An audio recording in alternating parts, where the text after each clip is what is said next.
The sound of metal striking metal echoed through the pines that morning. At first, I thought it was a hunter or maybe someone fixing their truck. But when I stepped out of my cabin and saw the shiny new padlock on my own gate, my stomach turned cold. A bright red WA notice flapped in the wind. Unauthorized property usage. Access revoked until compliance. I stood there in disbelief, the mountain air biting my skin. This was my land. My home. The cabin my late father built with his bare hands and the last place I felt truly free. But the homeowners association from the neighboring resort community had decided I didn't fit the image of their mountain lifestyle. My name's Ethan Shaw, and for 20 years, I've lived at the end of Pine Valley Trail, a stretch of land most people forget even exists. Until recently, that is. A few months back, a luxury development moved in across the river, the peaks at Silver Ridge. Gated driveways, uniform lawns, and an HOA board run by people who had more money than sense. They built their community on what used to be old forestry land, and to reach it, they had to cross the Cedar Creek Bridge, a narrow wooden bridge that my father had purchased decades ago when the county wanted to demolish it. It connected both sides of the valley, and legally, it was mine. At first, I didn't care. They could use the bridge. My father always believed in being a good neighbor. But things changed when Karen Myers, the WA president, decided my old cabin didn't align with the aesthetic integrity of the region. One morning she showed up with two other board members, clipboard in hand, nose turned up like she smelled something rotten. Mr. Shaw, she said sharply, your property is visible from the resort's overlook. We've received multiple complaints. You'll need to repaint your cabin and remove the old truck on your lot. I tried to keep my calm. Ma'am, this isn't part of your WA. My land was here before your development existed. Her smile turned icy. We'll see about that. From that moment on, the harassment started. Letters demanding compliance. Random inspections. Even the local sheriff showed up once, claiming there'd been a noise complaint, though all I'd been doing was chopping wood. Then came that morning. The padlock. The sealed gate. They'd welded my only access shut, claiming my unapproved road was trespassing across their land. The irony. Their only exit, the Cedar Creek Bridge, sat right on my property line. I drove my ATV down the trail, following the creek until I reached the bridge. SUVs and golf carts passed over it daily, residents smiling and waving, completely unaware that the old wooden planks beneath them belonged to me. I checked the records that night, just to be sure. My father's deed was clear. The bridge and 20 feet on either side were part of our original purchase. It wasn't even a question. They had sealed me in, while driving over my bridge every single day. So, I decided to make things interesting. The next morning, I posted my own notice at the bridge entrance. Private property, access temporarily suspended for maintenance.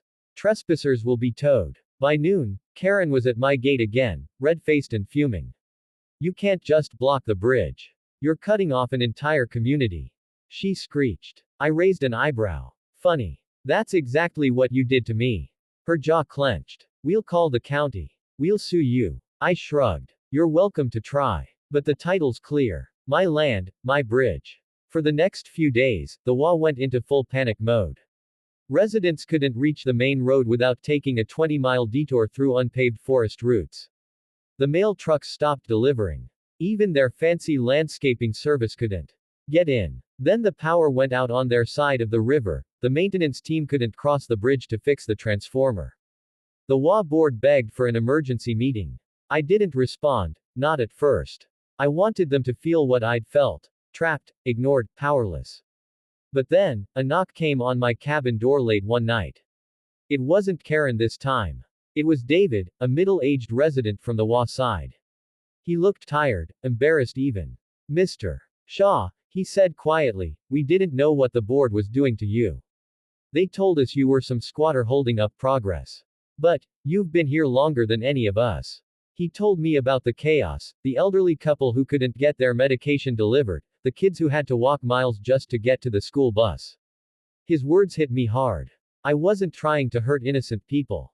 I just wanted the WA to stop treating me like I didn't belong. So I made a deal. The next day, I met with the full WA board, on my terms.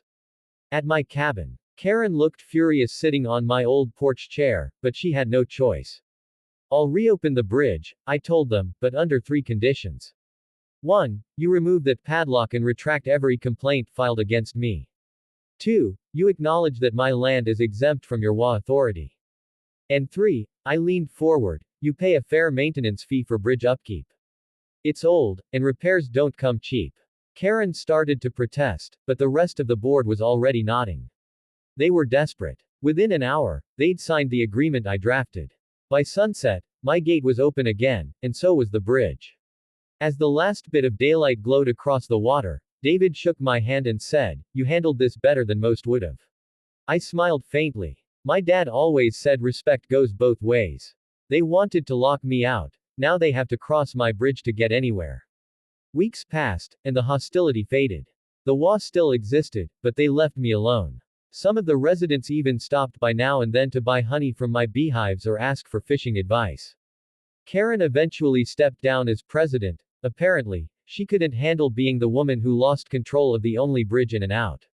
One autumn evening, I walked to the middle of that old bridge, leaning against the rail as the creek shimmered below. It hit me then, sometimes, standing your ground isn't about revenge. It's about teaching people that respect and boundaries matter, no matter how much power they think they have. The WA sealed my gate to keep me in place. But in the end, it was me who held the key, because I held title to the only bridge out. And that bridge. It still stands strong, just like my father's lesson: never burn a bridge that you might one day need to cross.